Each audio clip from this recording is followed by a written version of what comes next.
ബംഗാളും ഒപ്പം തന്നെ കേരളം, ഈ രണ്ട് സംസ്ഥാനങ്ങളിലെ എക്സിറ്റ് പോൾ ഫലങ്ങൾ തയ്യാറാക്കുക എന്ന് പറയുന്നതായിരുന്നു ഏജൻസികൾക്ക് മുന്നിലുണ്ടായിരുന്ന പ്രധാന വെല്ലുവിളി. അതിപ്പോൾ ധനസമൂഹം സൂചിപ്പിച്ചതുപോലെ തന്നെ ഏജൻസികൾക്കുണ്ടായിരുന്ന അതേ കൺഫ്യൂഷനും ആശങ്കയും എല്ലാം ഇവിടെ ഇടത് വലത് മുന്നണികൾക്കുണ്ടായിരുന്നു എന്നുള്ള കാര്യത്തിൽ യാതൊരു സംശയമില്ല. ആദ്യം ഭരണ തുടർച്ച ഉറപ്പ് എന്ന് ആവർത്തിച്ച് മുഖ്യമന്ത്രി മന്ത്രിമാരും ഒറ്റക്കെട്ടായി പറഞ്ഞിരുന്നു. പക്ഷേ അത് പിന്നീട് മുഖ്യമന്ത്രിയിലേക്ക് മാത്രം ഒതുങ്ങുന്നു. ചില മന്ത്രിമാർക്ക് പോലും അതിൽ ഒരു സംശയം ഉണ്ടാകുന്ന ഒരു ഘട്ടമുണ്ടായിരുന്നു. ഇതുപോലെ തന്നെയായിരുന്നു UDFന്റെയും സ്ഥിതി. 100-ലധികം സീറ്റുകൾ നേടി ഭരണം തിരിച്ചുപിടിക്കുമെന്ന് UDF പറയുമ്പോൾ ഇപ്പോൾ ഭരണം കിട്ടാനുള്ള സാധ്യതയുണ്ട്. അത് പക്ഷേ 85 അല്ലെങ്കിൽ 80-ൽ കൂടുതൽ സീറ്റുകൾ മാത്രം എന്നുള്ള നിലയിലേക്ക് UDFും ഒതുങ്ങുകയാണ് ചെയ്തത്. അങ്ങനെയാണെങ്കിൽ ഇന്ന് ഈ എക്സിറ്റ് പോൾ ഫലങ്ങൾ പുറത്തു വരുമ്പോൾ ഇവർക്ക് ആത്മവിശ്വാസം വർദ്ധിക്കാനുള്ള ഒരു സാധ്യത അത് എത്രത്തോളമാണ്? ഏതൊക്കെ പ്രധാനപ്പെട്ട ഏജൻസികളുടെ പോൾ ഫലങ്ങളായിരിക്കും നിർണായകമാവുക? ഞാൻ കരുതുന്നത് മുന്നണികളുടെ നെഞ്ചിടിപ്പേറ്റുന്ന ഒരു എക്സിറ്റ് പോൾ ഫലമായിരിക്കും വരിക എന്നാണ്. കാരണം രണ്ട് കക്ഷികൾക്കും രണ്ട് മുന്നണികൾക്കും ആശങ്കയുണ്ട് ഈ തെരഞ്ഞെടുപ്പിൽ എന്നതാണ് യാഥാർത്ഥ്യം. കാരണം ഞാൻ നേരത്തെ പറഞ്ഞു, അതായത് തദ്ദേശ തെരഞ്ഞെടുപ്പ് കഴിഞ്ഞ സമയത്തുണ്ടായിരുന്ന ഒരു രാഷ്ട്രീയ ചിത്രമല്ല ഏറ്റവും അവസാന ഘട്ടത്തിലേക്ക് വരുമ്പോൾ കേരളത്തിലുണ്ടായിരുന്നത്. തദ്ദേശ തെരഞ്ഞെടുപ്പിൽ മുമ്പെങ്ങും കണ്ടിട്ടില്ലാത്ത വിധം അനിതര സാധാരണമായ ഒരു UDF വേവ് വലിയ തോതിൽ ഉണ്ടാകുന്നുണ്ട്. ആ UDF വേവ് പലപ്പോഴും ഇതുവരെ ഒരു ഘട്ടത്തിലും UDF അധികാരത്തിലെത്തിയിട്ടില്ലാത്ത പല സ്ഥലങ്ങളും, പ്രത്യേകിച്ച് അപ്പോൾ ഉദാഹരണത്തിന് പറഞ്ഞാൽ കൊല്ലം കോർപ്പറേഷൻ അടക്കമുള്ള സ്ഥലങ്ങളിലൊക്കെ വലിയ തിരിച്ചടി ഉണ്ടാകുന്നു. LDFന് പലയിടങ്ങളിലും മന്ത്രിമാരുടെയൊക്കെ അടക്കമുള്ള സ്ഥലങ്ങൾ, തദ്ദേശ സ്ഥാപനങ്ങളൊക്കെ നഷ്ടപ്പെടുന്ന സാഹചര്യം ഉണ്ടാകുന്നു. അത്തരത്തിൽ വലിയൊരു ട്രെൻഡ് ഉണ്ടാകുന്നു. ആ ട്രെൻഡിന് പിന്നാലെ തന്നെ വലിയൊരു ഹൈക്ക്, സ്വാഭാവികമായും വലിയൊരു മുന്നേറ്റം ഉണ്ടാക്കാൻ UDFന് കഴിയുമെന്നൊരു ട്രെൻഡ് പൊതുവെ ഉണ്ടായിരുന്നു. ആ ഒരു ട്രെൻഡിൽ നിന്നുകൊണ്ടാണ് നിയമസഭാ തെരഞ്ഞെടുപ്പിലേക്ക് UDF ഒരുങ്ങുന്നതും ഇറങ്ങുന്നതും പ്രവർത്തിക്കുന്നതുമൊക്കെ. പക്ഷേ അതിനുശേഷം വന്ന ചില വിവാദങ്ങളുണ്ട്, ചില സംഭവങ്ങളുണ്ട്, ചില രാഷ്ട്രീയ ചിത്രങ്ങളിലുണ്ടായ ചില റിഫ്ലക്ഷൻസ് ഉണ്ട്, ചില പ്രതിഫലനങ്ങളുണ്ട്.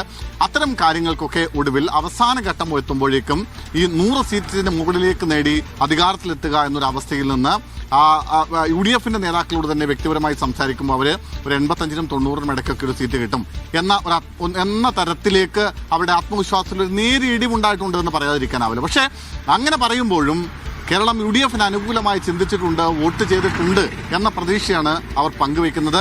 അതിന് അവരുടെ മുമ്പിൽ അനവധിയായ കാരണങ്ങളുണ്ട്. പ്രത്യേകിച്ച് പ്രധാനമായും എടുത്തു കാണിക്കുന്നത് 10 വർഷക്കാലത്തെ തുടർച്ചയായി ഉണ്ടായ പിണറായി വിജയൻ സർക്കാരിന്റെ ഭരണമാണ്. അത് ആ ഭരണവിരുദ്ധ വികാരം പല തരത്തിൽ ജനങ്ങളെ ബാധിച്ചിട്ടുണ്ട്. അത് സ്വാഭാവികമായും തെരഞ്ഞെടുപ്പിൽ അനുകൂല ഘടകമാകുമെന്ന് പ്രതീക്ഷിക്കുന്നു.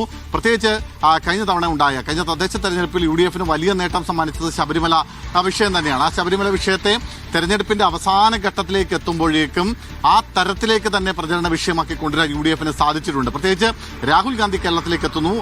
രാഹുൽ ഗാന്ധി തന്നെ ആ പ്രചരണത്തിന്റെ നേതൃത്വം ഏറ്റെടുക്കുന്ന സാഹചര്യം ഉണ്ടാകുന്നു. ഒപ്പം BJP CPM ഡീൽ എന്ന ആ ആരോപണവും നല്ല രീതിയിൽ തെരഞ്ഞെടുപ്പിന്റെ അവസാന ഘട്ടത്തിൽ ഉയർത്തിക്കൊണ്ടുവരാൻ സാധിച്ചു.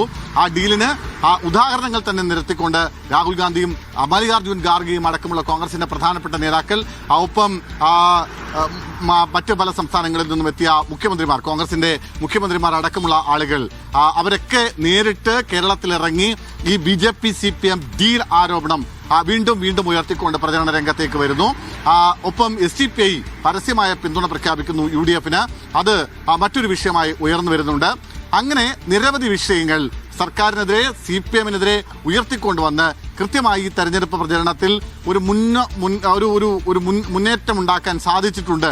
ഒരു ചുവട് മുന്നോട്ട് പോവാൻ, മുന്നിൽ നിൽക്കാൻ അവർക്ക് സാധിച്ചിട്ടുണ്ട് എന്ന ആത്മവിശ്വാസം UDFനുണ്ട്. ആ ആത്മവിശ്വാസം സ്വാഭാവികമായും പോളിംഗിൽ റിഫ്ലക്ട് ചെയ്തിട്ടുണ്ടാകുമെന്ന് തന്നെയാണ് അവർ പ്രതീക്ഷിക്കുന്നത്. അങ്ങനെയാണെങ്കിൽ ഈ തെരഞ്ഞെടുപ്പിൽ ഏത് തരത്തിലായാലും ഈ തെരഞ്ഞെടുപ്പിൽ അധികാരത്തിലേക്ക് എത്താൻ കഴിയുമെന്ന ആത്മവിശ്വാസം അവർക്കുണ്ട്. അതിനപ്പുറത്തേക്ക് ഈ സീറ്റ് കണക്ക്, അതാണ് അവരെ സംബന്ധിച്ചുള്ള പ്രധാനപ്പെട്ട കാര്യം. അത് ഒരുപക്ഷെ 85 മുതൽ 90 വരെ എന്ന് പറയുമ്പോഴും വലിയ UDF വേവ് ഉണ്ടായാൽ, വലിയ ഭരണവിരുദ്ധ വികാരമുണ്ടായാൽ അത് 100ലേക്ക്, VD സതീശനൊക്കെ പറഞ്ഞ 100 എന്ന സംഖ്യയിലേക്ക് എത്തുമെന്ന ആത്മവിശ്വാസമാണ് അവർ പ്രകടിപ്പിക്കുന്നത്. ഞാൻ നേരത്തെ പറഞ്ഞു, മറുഭാഗത്ത് LDFും ആത്മവിശ്വാസമുണ്ട്. കാരണം വലിയ സർക്കാർ വിരുദ്ധ വികാരമൊന്നും ഉണ്ടായില്ല എന്നാണ് LDF നേതാക്കൾ പറയുന്നത്. മാത്രമല്ല അനുകൂലമായ ഘടകങ്ങൾ നിരവധി ഉണ്ടായിരുന്നു എന്ന് അവർ വിശ്വസിക്കുന്നു. അതുകൊണ്ട് വീണ്ടും ഭരണ തുടർച്ച ഉണ്ടാകും. അതുപക്ഷേ വികാരമൊന്നുമില്ല, ഭരണ തുടർച്ച ഉറപ്പ് എന്നാണ് LDF പ്രതീക്ഷിക്കുന്നത്. പക്ഷേ വിവിധ വിഷയങ്ങൾ ഉന്നയിച്ചുകൊണ്ടുള്ള ഇത്തവണത്തെ തെരഞ്ഞെടുപ്പിൽ UDF-ൽ ഭരണം പിടിക്കാൻ കഴിയുമെന്നുള്ള പ്രതീക്ഷ തന്നെയാണ് UDF-നുമുള്ളത്. മിനിറ്റുകൾ മാത്രമാണ് ബാക്കിയുള്ളത്. ഇരു മുന്നണികളുടെയും നെഞ്ചെടുപ്പ് ഏറുകയാണ്. 6 മണിക്കാണ് എക്സിറ്റ് പോൾ ഫലങ്ങൾ പുറത്തുവരിക. മീഡിയ വണ്ണിൽ തത്സമയം അതിന്റെ വിവരങ്ങളും ഉണ്ടാകും. പ്രത്യേക ഷോ ഉണ്ട്, പോൾ ഓഫ് പോൾസ്. മീഡിയ വണ്ണിനൊപ്പം പ്രേക്ഷകർ തുടരുക.